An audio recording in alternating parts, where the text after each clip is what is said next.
Oi, oi, oi, gente querida, gente boa.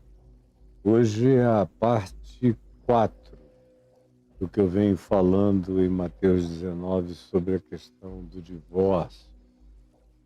E eu falei sobre o divórcio impossível, que é quando existe de fato toda aquela progressão de amor que cimenta a relação e inviabiliza. Quem é que quer se divorciar de quem se ama tanto e de quem se é, por quem se é tão amado, com quem se constituiu uma família tão celestialmente divina?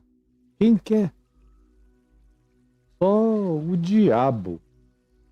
Então, o divórcio não é um mandamento, é uma concessão para os infelizes.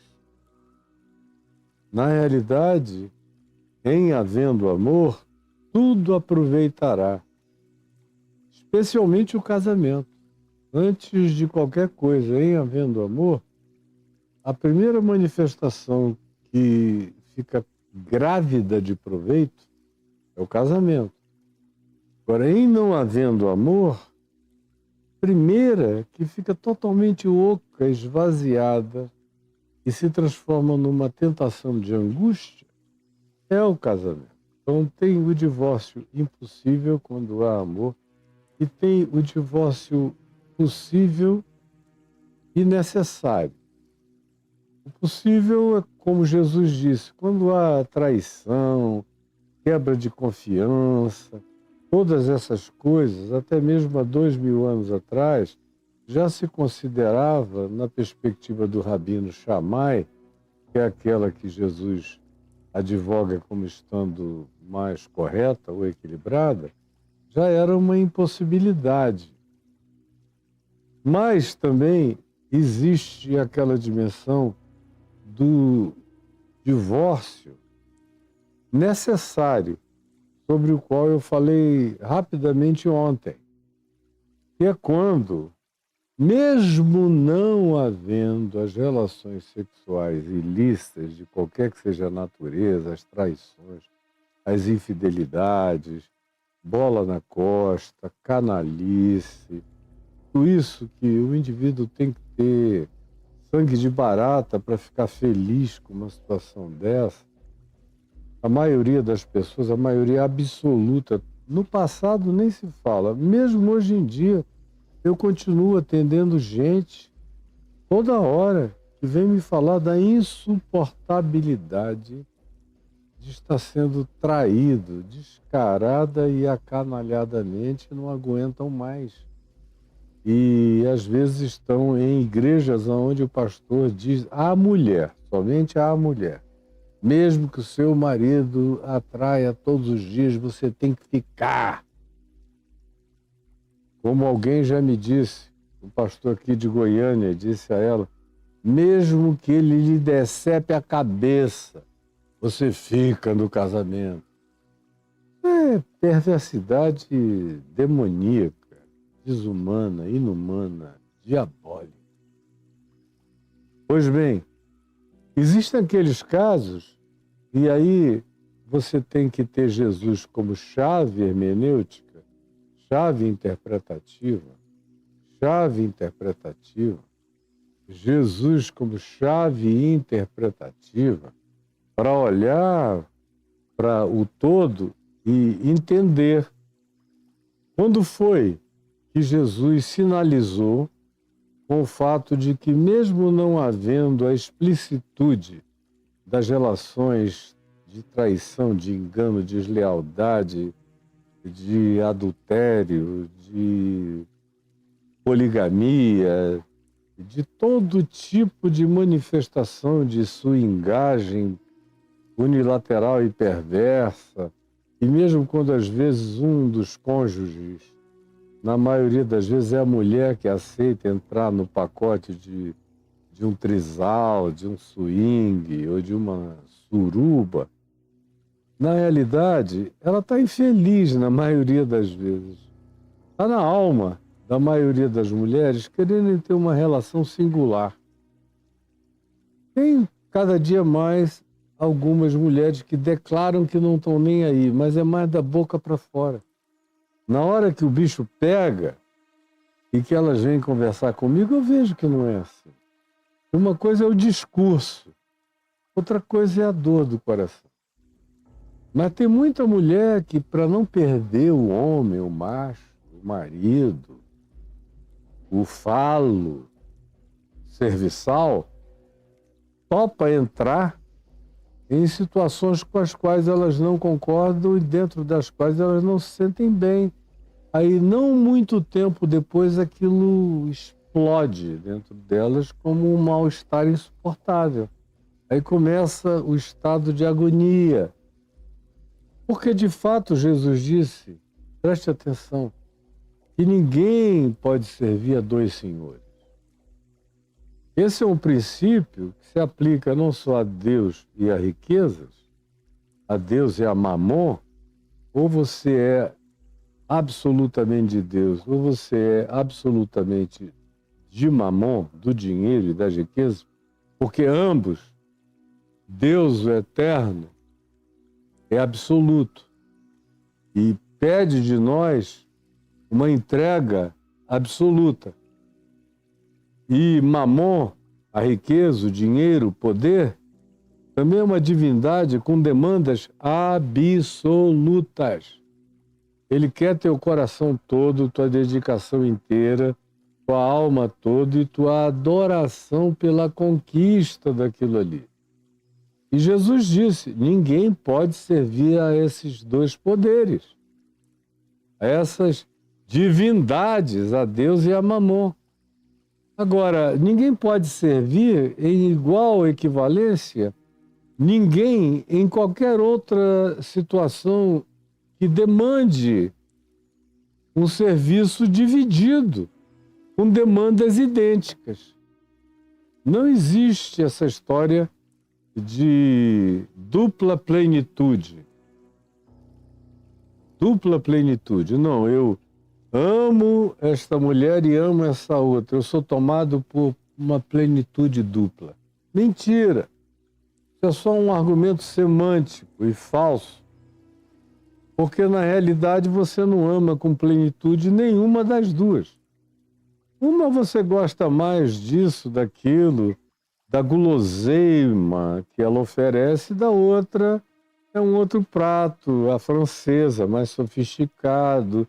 Você quer comer os dois, se possível, o banquete inteiro, mas você não está amando ninguém e não está sendo planificado por ninguém, porque quando a gente é planificado numa relação com alguém, não sobra espaço para mais nada.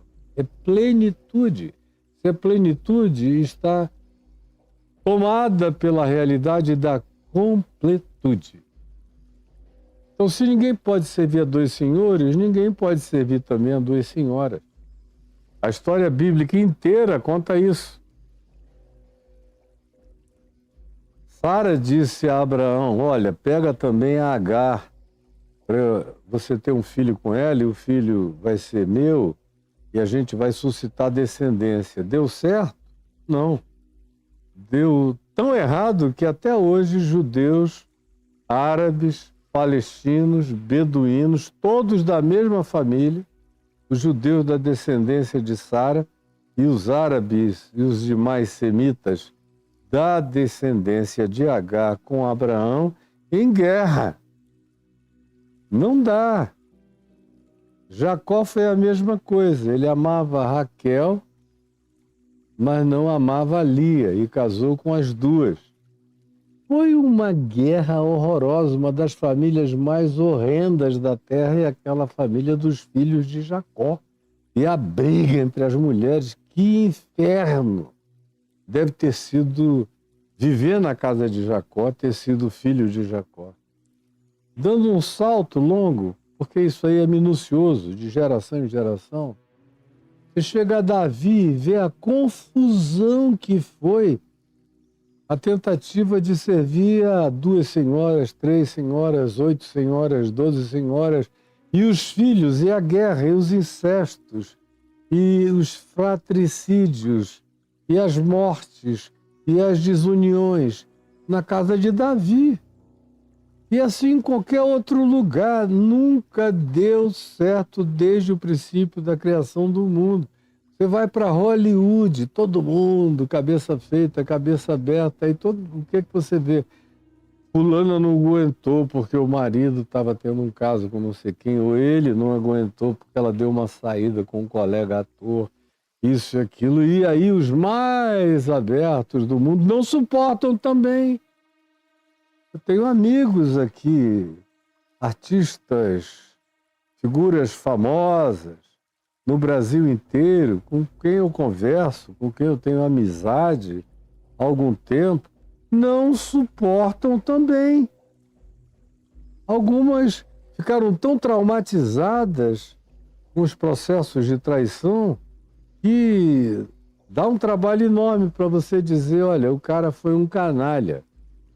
Mas não precisa odiá-lo assim, porque isso está fazendo mal é a você. Ele necessariamente não está sentindo nada ou não está sentindo tanto.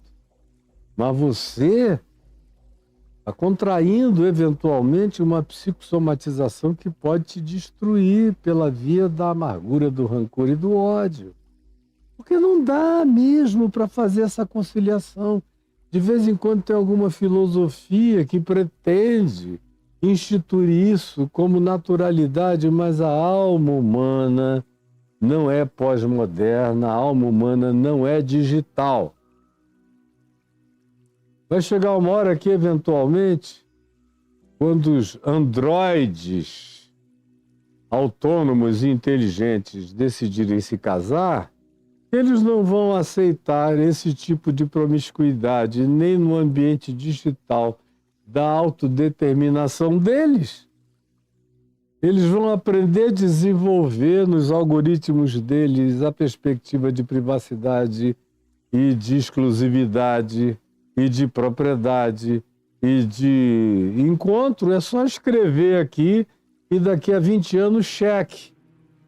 Você não vai passar de 20 anos até essa realidade se manifestar concreta no planeta Terra todo, se demorar tanto.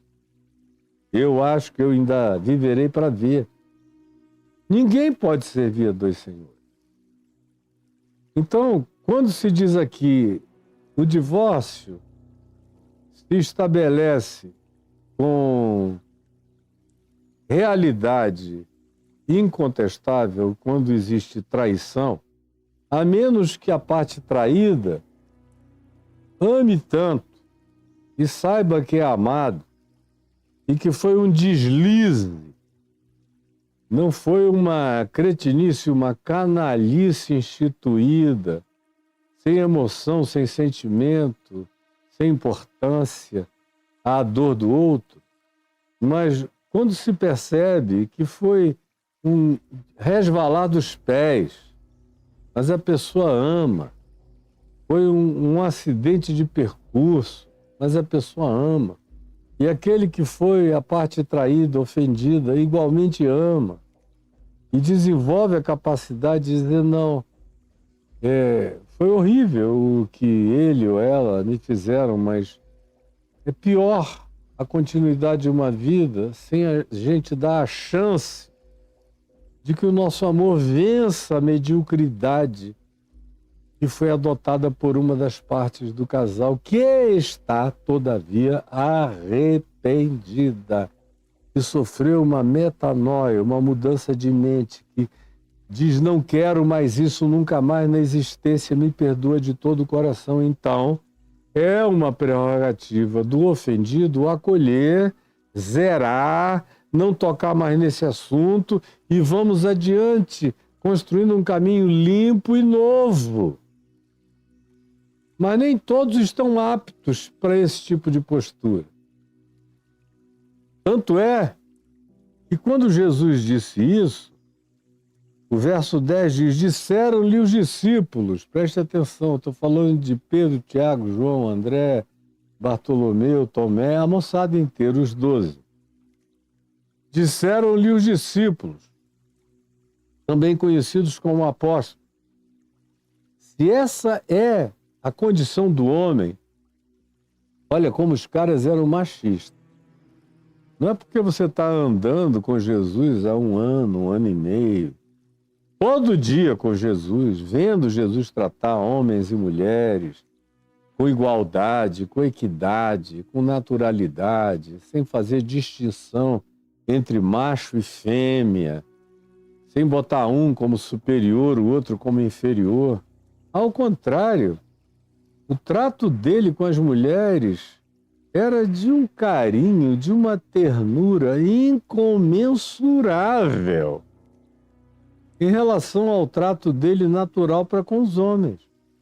Há muito carinho dele para com os homens e tem muito homem com liberdade de exercer o seu amor fraterno e agapau e adorador na direção de Jesus, como João, que botava a cabeça no peito e descansava ali.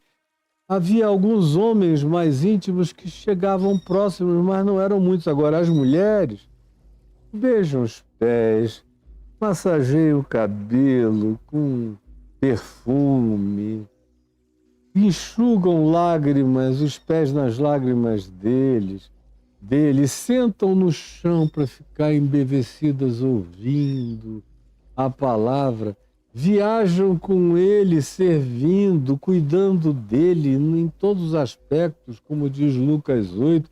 Ele tem, de fato, muito mais intimidade e amizade e subjetividade relacional com as mulheres do que com os homens. E a maior prova disso tudo é que a primeira testemunha da ressurreição de Jesus é uma mulher, é a Maria de Magdala, Maria Madalena. Então, olha que os discípulos não aprendem nada, nem vendo a encarnação do amor igualitário de Cristo, tanto por homens quanto por mulheres, e o carinho e a gentileza masculinamente delicada de Jesus em favor do trato com as mulheres, que é indubitavelmente muito mais carregado de afetividade natural, como tende a ser uma relação mesmo fraterna entre homem e mulher. O modo como você trata o seu amigo, seu melhor amigo homem, é diferente do modo como você trata as suas amigas e irmãs mulheres. É mais meigo, até com filhos. Eu tenho mais filhos do que filhas. Meu relacionamento com os meus filhos é meiguíssimo, cheio de beijo, carinho, afeto, toque, abraço, amorzinho, amorzão, filhinho, filhão, paizinho, deles para comigo, enfim. Mas com as meninas é diferente. Com as duas filhas tem muito mais toque, muito mais carinho delas. Eles chegam, passam a mão, abraçam, ficam ali. Quer uma massagenzinha aqui? Quer? Vem, pega no teu ombro. Ah, tá tenso, paizinho. Deixa eu te ajudar aqui. É diferente. E Jesus praticou a mesma naturalidade. Agora, veja como os discípulos homens sempre querem que mesmo o Evangelho continue a dar privilégios de superioridade masculina a eles, contra e sobre as mulheres. Eles querem que Jesus, quando se trate de relação homem e mulher, advogue a tese de Moisés, ou a tese dos rabinos, ou a tese dos religiosos daqueles dias, ou de todos os dias. Porque olha o verso 10, disseram-lhe os discípulos, se essa é a condição do homem relativamente à sua mulher, ou seja, se a gente só pode deixar a mulher se ela trair a gente, ele não está nem considerando a possibilidade da mulher também ter o direito de deixá-lo pela traição dele. Isso ele nem considera, mesmo na cara e na presença de Jesus. Eles nem consideram isso. Eles continuam pensando como religiosos, fariseus, judeus, rabinos, machistas, patriarcais, chauvinistas, controladores. É uma das últimas coisas a converter no coração do homem é a realização dessa salvação do machismo para a genuína humanidade segundo Cristo Jesus. É difícil. É difícil. Eu conheço gente boa que até o dia de hoje luta com isso. E eu diria o seguinte, me tomando como exemplo, eu já tinha vencido tudo nessa área de preconceitos para um lado ou para o outro. Homem não é amigo de mulher. Tudo mentira. Só não é homem carnal, homem cheio de luxúria, homem mal resolvido, homem que sente tesão em todas as direções porque no tempo apropriado não esgotou esse poço. Então, vai para a relação totalmente virgem, casa-se logo por causa da religião e passa o resto da vida olhando todas as bundas, peitos, bocas e cheios de desejo e de lascívia, taradinhos, santarados religiosos. E aqui com esses discípulos de Jesus é a mesma coisa. Olha, se é assim, a condição do homem, vejam como eles excluíram a condição da mulher em relação à traição do homem. Só pensaram em si. Se essa é a condição do homem relativamente à sua mulher, Pedro era casado. Se é essa condição, não convém casar. É melhor nem casar. O que eles estavam pensando quando eles disseram isso? É melhor viver uma vida de solteiro e de pegador, mas não fazer um vínculo formal, envolvendo as famílias, envolvendo a sociedade, envolvendo as formalidades do compromisso público e particular e privado e íntimo. É melhor não. É melhor andar solteiro por aí, viu? Gostou, dá uma pegada. Se for legal, continua. Se não for, vai embora. Essa era a perspectiva. E aí Jesus corta as asas dos caras na frase seguinte, no verso 11. Jesus, porém, lhes respondeu, os apóstolos, nem todos os homens, nem todos vocês, apóstolos, estão aptos, ouça bem essa palavra, estão aptos para receber este conceito. Vocês aqui não estão ainda. Vocês ainda são brucutus emocionais, afetivos, atrasados, retardados. As mulheres estão infinitamente mais adiante dos homens há milênios. E pela própria humilhação e fraqueza desenvolveram maturidades emocionais e sabedorias emocionais e inteligências emocionais muito mais amplas e profundas do que os machos humanos conseguiram fazer, por causa dos seus privilégios de dominação, que os tornaram brucutus perenes. Jesus lhes respondeu, nem todos aqui ou nem todos vocês estão aptos para receber este conceito, mas apenas aqueles a quem é dado. Quando ele diz aqueles a quem é dado, ele reconhece que para viver o que ele vai anunciar adiante, é preciso ter uma certa vocação. Por isso não dá para impor que uma pessoa, para servir a Deus de todo o coração, tenha que ser solteiro, celibatário, como eu vejo acontecer com os meus amigos sacerdotes, católicos. Alguns estão aptos, alguns nasceram até assexuados, ou alguns nasceram praticamente com essa pulsão de natureza sexual no nível praticamente de amortecimento total, quando não total. Para esses é fácil.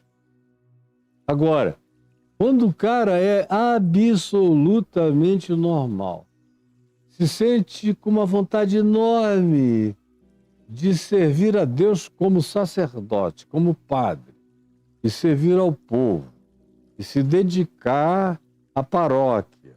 E aí é condição sine qua non que ele não case nunca, mas ele tem desejos sexuais que não foram resolvidos.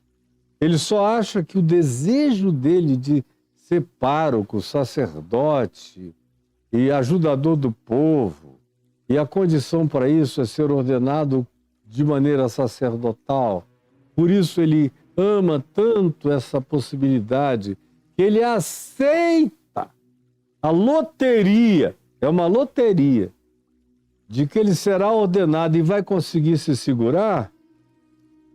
E quando não existe esse chamado, essa vocação que já carrega no próprio organismo um determinado amortecimento orgânico-psíquico em relação à vontade, à luxúria, ao desejo, à atração, em qualquer que seja o nível, se não tiver esse elemento da vocação que desconstitui essa avidez conjugal na alma da pessoa, o indivíduo está se entregando a uma condição de sofrimento apenas, não está apto.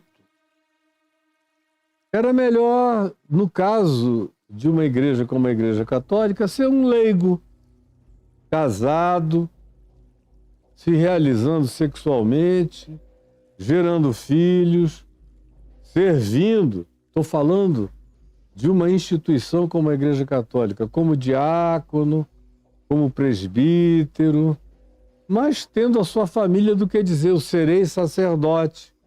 E aí não aguenta, começa a pegar as garotinhas, depois de 3, 4 anos, não se segura mais, ou tem que sair na mão todo dia, aí fica culpado, aí depois vai lá dar hóstia, distribuir o vinho, diz, meu Deus, mas eu todo dia tenho que sair na mão e me masturbar.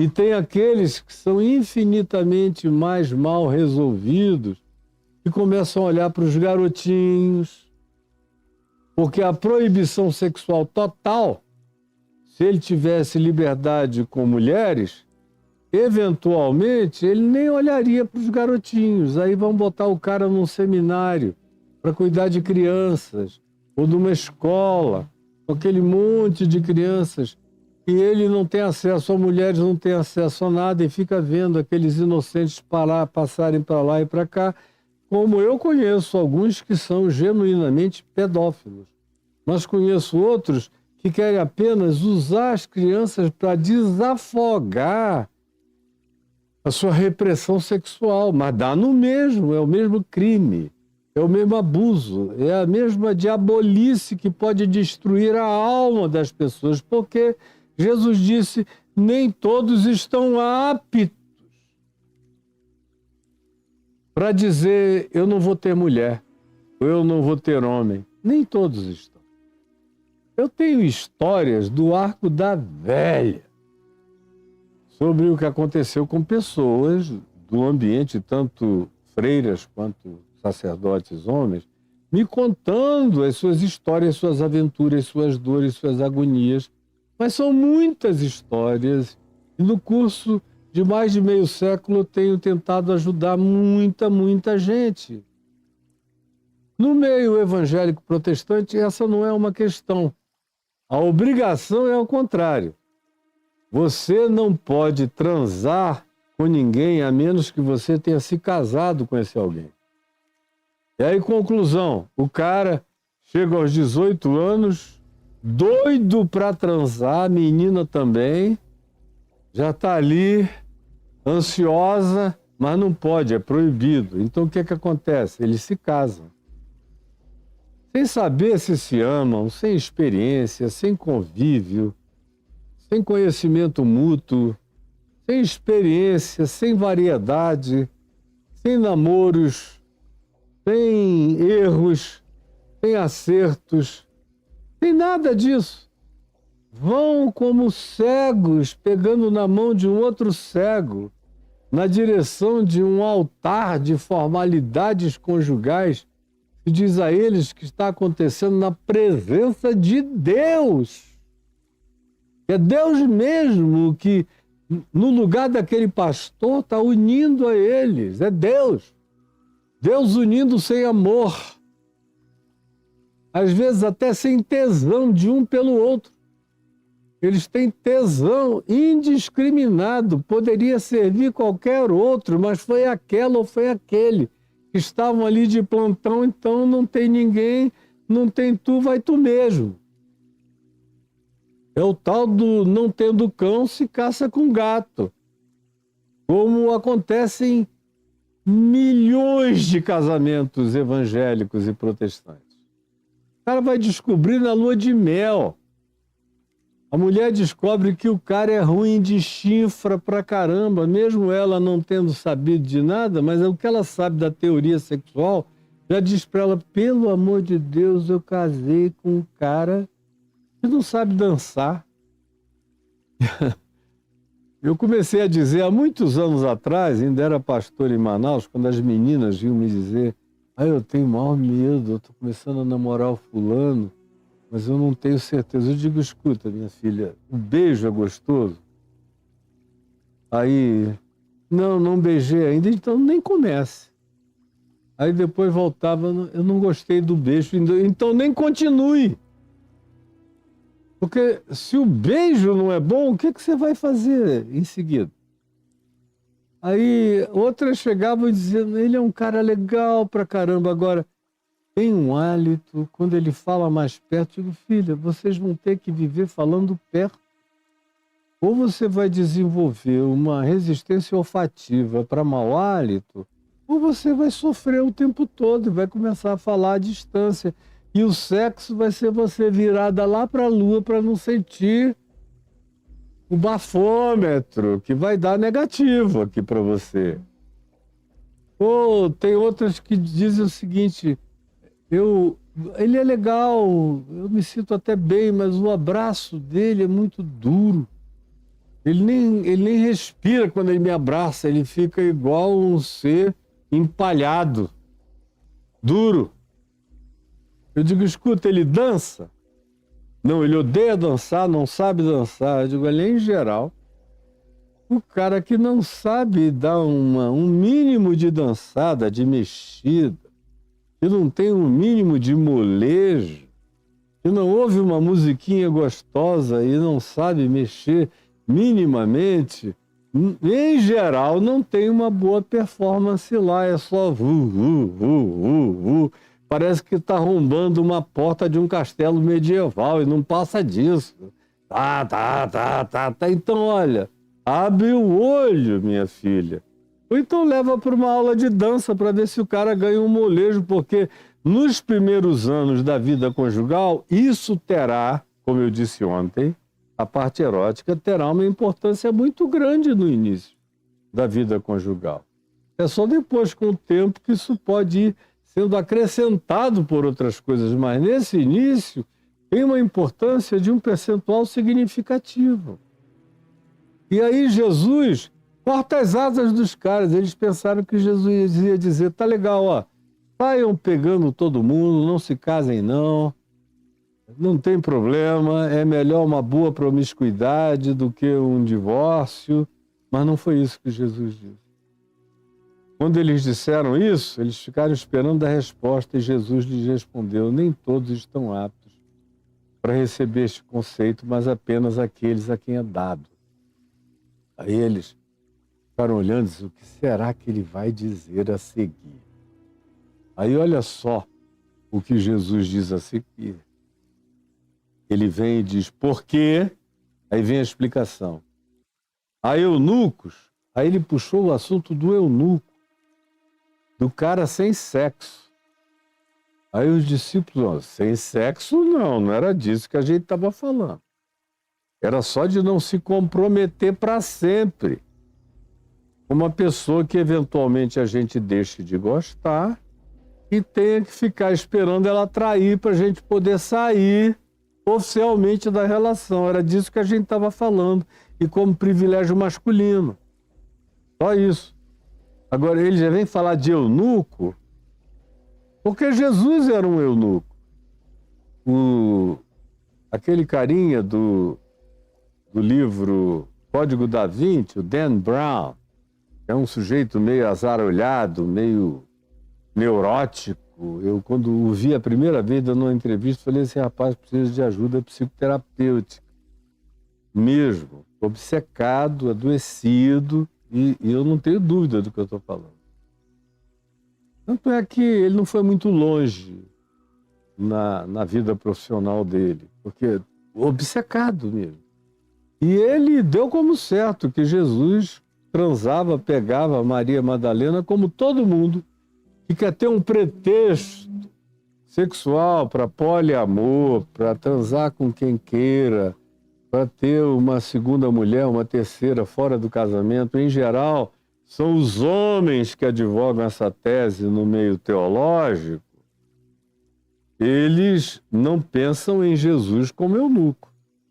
Eles querem o evangelho gnóstico de Tomé, onde não está escrito, porque está rasgado ali o manuscrito, mas ele supõe que dizia: Jesus beijava-lhe a boca de Maria Madalena, o que pressuporia isso já um texto escrito quase no início do terceiro século.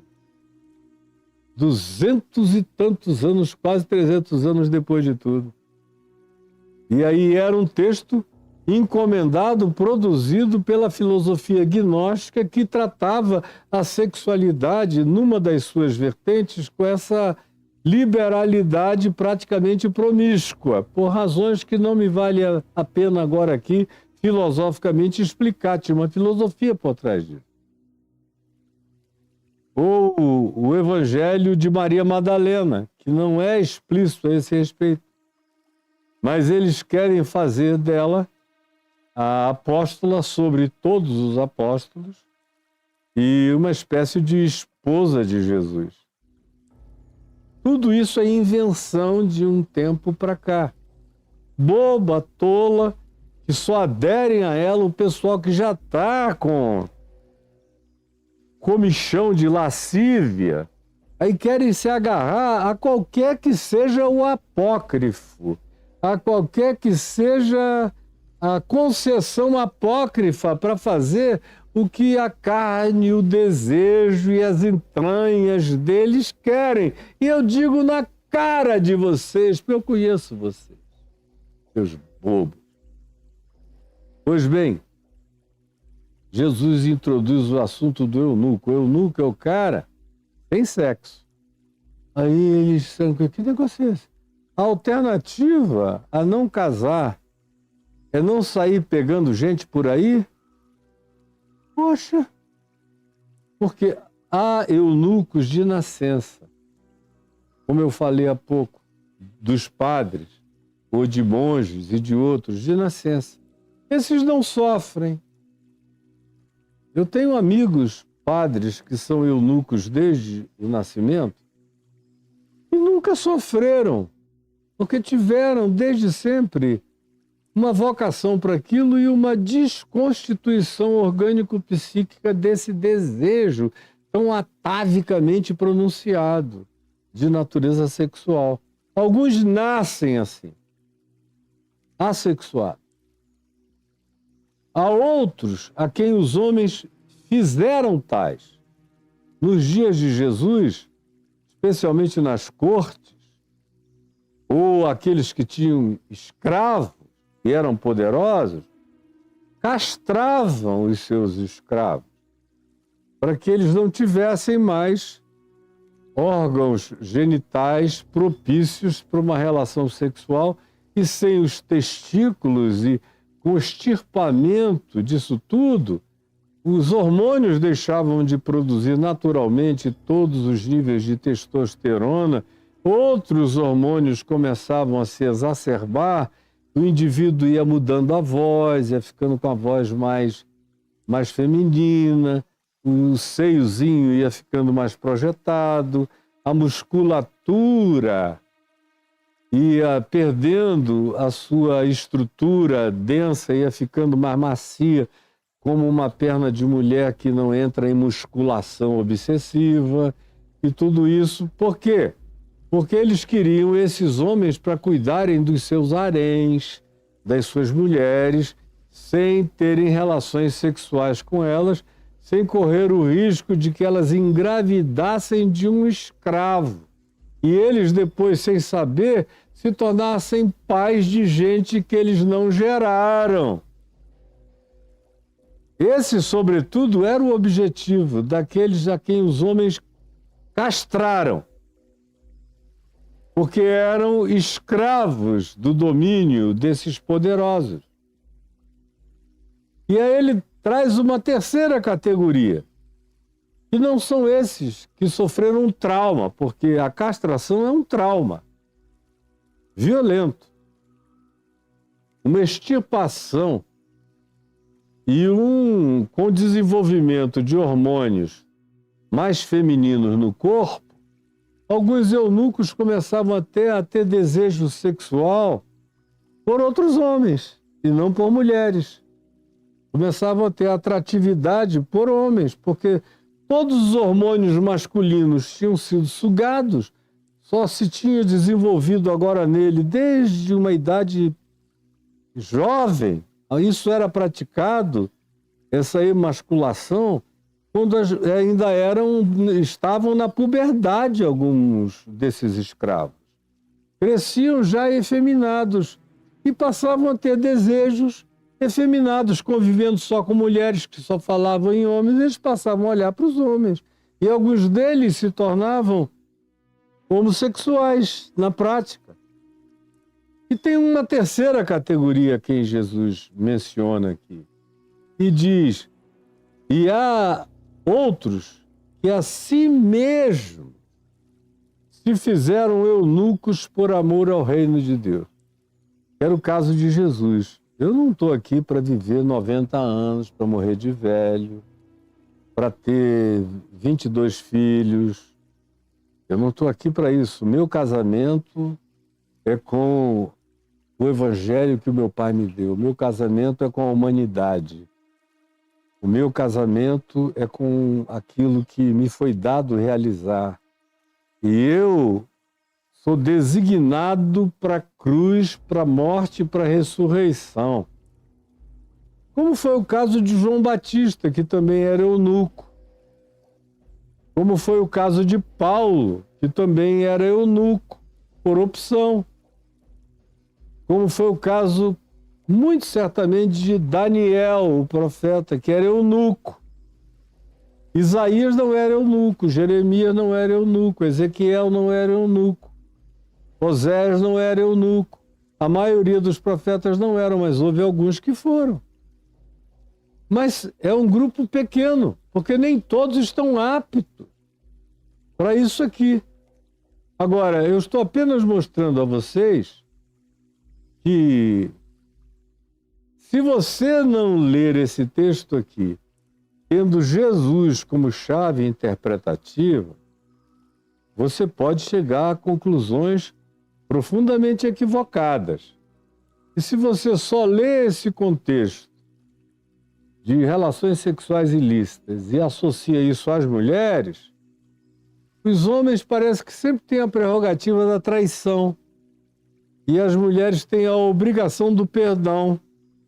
E você vê igrejas evangélicas por aí, o homem trai e o pastor passa pano, e se a mulher não quiser mais continuar, quem é expulsa, disciplinada e transformada em adúltera é ela.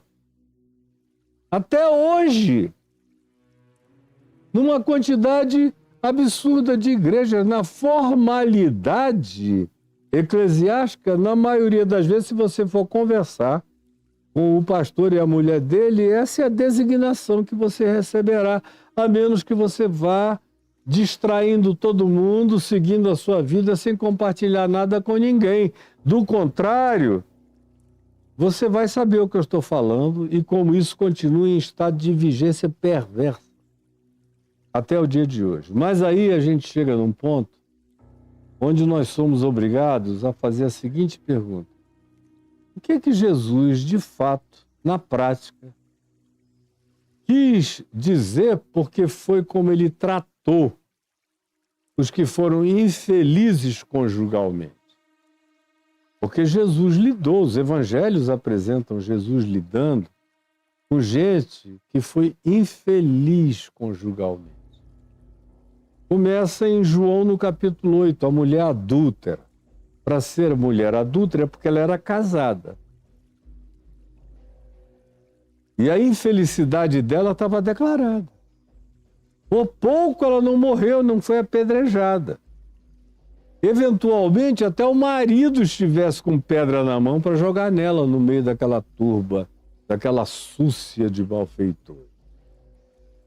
E Jesus vai e diz: quem dentre vós estiver sem pecado, seja o primeiro que atire pedra na prostituta, na adúltera. Quem é aí? O homem. Olhando nos olhos, olhando nos olhos, olhando nos olhos de todos aqueles hipócritas que foram jogando as suas pedras e se retirando, ficando só Jesus e a mulher. Aí ele olha para cima, ele estava agachado, escrevendo no chão, ele olha para cima e fala com a mulher: mulher, onde estão aqueles teus acusadores? Eu acho lindo que ele está acocorado. E ele se coloca num lugar mais baixo do que a adúltera. Ele se coloca num lugar mais baixo do que a adúltera. Isso é que é amor de identificação solidária. Se coloca num lugar mais baixo que a adúltera. Estava em pé, nua, na presença de todos. Ele se vira para ela e pergunta: mulher, onde estão aqueles teus acusadores? Ninguém te condenou? Aí ela olha para ele e diz: não, Senhor, ninguém me condenou. E ele vira-se para ela e diz: nem eu, tampouco te condeno. Agora vai, não adulteres mais.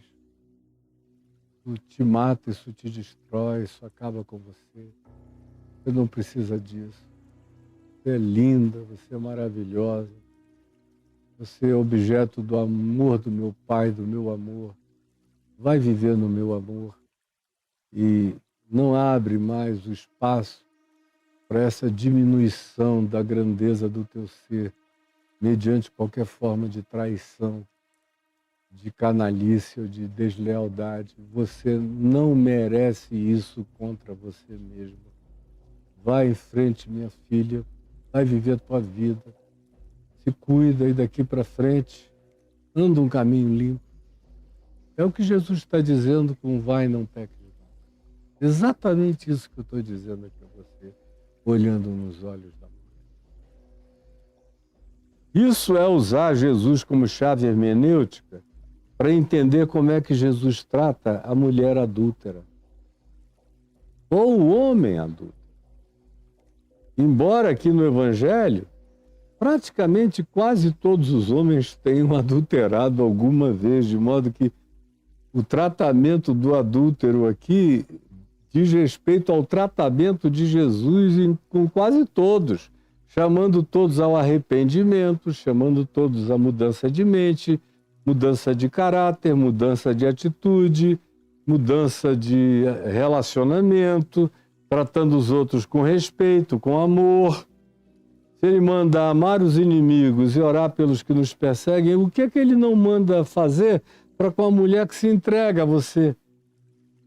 Que abre o coração, a alma, a vida, o corpo, o útero, abre tudo para você. Como é que ele não mandaria você tratar, senão melhor do que você trata ao seu próprio corpo? Trate a ela, como Paulo posteriormente vem a interpretar. Porque esse é o Espírito de Cristo, é o Espírito de Jesus. Tratem as mulheres assim, como eu trato vocês, como eu trato o mundo. Com amor, e muito mais amor.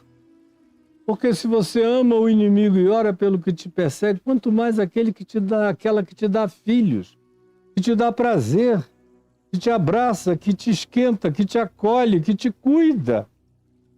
Muito mais ainda. Mas aqui ele está na defesa das mulheres.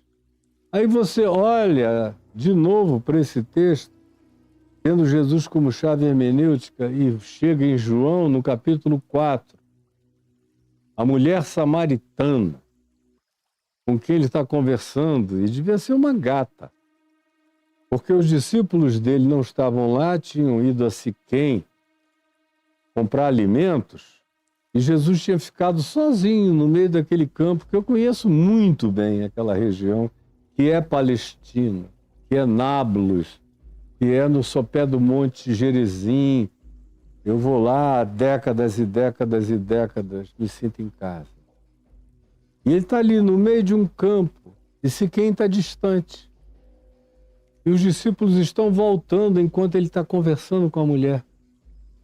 E ela devia ser uma mulher tão formosa, de um porte tão interessantemente desejável, que de longe eles olharam para Jesus conversando com a mulher ao lado do poço, e o texto de João diz: por que ele está conversando com esta mulher?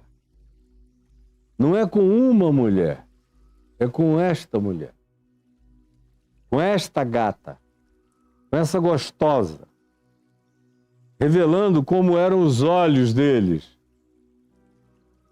e projetando para Jesus maldade e malícia a partir do que existia no coração deles, apóstolos, discípulos. Por que ele está conversando com esta mulher sozinho? É um perigo ficar sozinho com uma mulher gostosa desse jeito. Pois bem, mas o diálogo que estava acontecendo ali, que eles, idioticamente, estavam pensando outra coisa, desconhecendo a lindeza, a beleza, a poesia, a graça daquele encontro maravilhoso, um dos mais belos, sublimes e divinos do Evangelho, é que tem aquele diálogo entre a água passageira e essa história de dizer que havia uma insinuação de esguicho de esperma. Tudo é bobagem. Bobagem, tolice, tolice, tolice. Jesus está falando, e se fosse para falar de esguicho, a maioria dos poços se esguicham. A maioria dos poços, por exemplo, a fonte que abasteceu Jerusalém a vida inteira, que até hoje corre lá ininterruptamente há milênio, que é a fonte de Guion, é conhecida por ser a fonte do esguicho. Não é água contínua, faz... ela ejacula água. Como tem uma quantidade enorme de poços que funcionam do mesmo modo. Não é uma coisa chocante um poço brotar e secar, brotar e diminuir, brotar e diminuir. Aquele poço era assim. Só isso. Mas Jesus não está insinuando nada, nem a mulher está pensando que Jesus quer comê-la. Ela está ficando enternecida. E aí a conversa vai mexendo. Onde é que tu tens essa água? Me dá para eu não ter essa sede, não ter que vir aqui, porque é uma dureza vir aqui todo dia com esses cântaros, uma madeira atravessada carregando esses cântaros pesados e levar água para casa. Se tu tens esse milagre, me dá, porque eu estou cansada da vida e de carregar água também. Não precisa botar maldade em nada. Basta a dor da vida. Aí a conversa continua e Jesus disse: você crê em mim? Você nunca mais vai ter sede para sempre. Crer em mim. Não é se você mamar de mim, ou não, se você crer em mim, você nunca mais terá sede para sempre. Crer no que eu estou falando, no que eu estou propondo. Aí a mulher disse, eu quero dessa água. Aí Jesus diz, vai, olha só, chama teu marido e vem cá. Aí a mulher diz assim, Senhor, eu não tenho marido atualmente. Eu estou tendo um caso, uma vivência de conjugalidade, de intimidade sexual com o mesmo homem há algum tempo, mas eu já fui casada 5 vezes.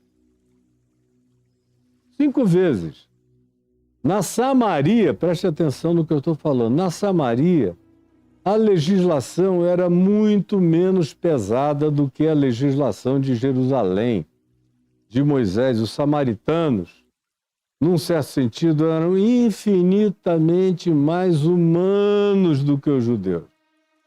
Tanto é que Jesus usa a humanidade dos samaritanos para dar o exemplo do bom samaritano, usa a humanidade dos samaritanos para dar exemplo do leproso, que é o único que voltou grato para agradecer a cura, usa a humanidade dos samaritanos como sendo aqueles que perceberam que Jesus estava aflito, não queria pernoitar com eles, e decidiram ir adiante para Jerusalém, e eles não fizeram força para segurá-lo, disseram, não, se vai ser mais confortável para ti, pode ir. E João ficou com raiva, queria fazer descer fogo dos céus na cabeça deles para os consumir. Mas nos evangelhos, os samaritanos em geral são mais leves, mais humanos, mais solidários, mais cordiais do que os judeus. E os de Jerusalém nem se comparam, eram feitos de pedra pura. Portanto, a legislação, o trato entre os samaritanos era muito mais lato, muito mais vago nesse sentido, de modo que aquela mulher que tinha sido infeliz no primeiro casamento, no segundo casamento, no terceiro casamento, no quarto casamento, no quinto casamento, o que em Jerusalém era impossível uma mulher oficialmente se casar 5 vezes, porque ela ia ser 5 vezes adúltera.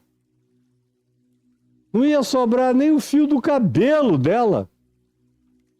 Pelo trato odioso dos judeus sionistas, perversos, malignos, cultuadores de templo, de Torá e de Moisés e de leis, e que coavam mosquito e engoliam camelos, como Jesus disse, hipócritas. Não tinha a menor chance, mas na Samaria existia mais chance para ser humano, assim como hoje em dia na Palestina você tem mais chance de ser humano do que vivendo entre religiosos em Jerusalém, Deus me livre. Eu tenho muitos amigos e tenho especialmente um amigo que eu amo como um irmão na Palestina, na região de Nablus, que está lá sofrendo e é um santo.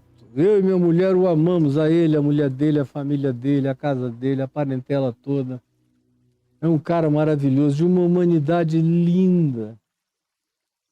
Como eu nunca encontrei entre nenhum judeu tamanha delícia, doçura, humanidade, solidariedade e acolhimento. Na terra dos samaritanos, ele mora na terra dos samaritanos, embora ele seja um palestino e não um samaritano. Mas os samaritanos e eles vivem juntos. E a leveza é a mesma. Então, por isso, aquela mulher em Samaria já tinha casado 5 vezes. O que no conceito da religião de Jerusalém era uma impossibilidade total. E ela dizia, esse com o qual agora eu vivo, eu nem fiz oficialização, nem fraterna, nem familiar, nem social, de nenhuma natureza. A gente só está dormindo juntos, transando juntos. Aí Jesus diz, chama teu marido e vem cá. Ela diz, não tenho marido. Jesus disse, eu sei, porque 5 maridos tu já tiveste. E este que agora tu tens, do ponto de vista das formalidades, de fato não é teu marido, mas traze-o aqui. E o que é que aconteceu?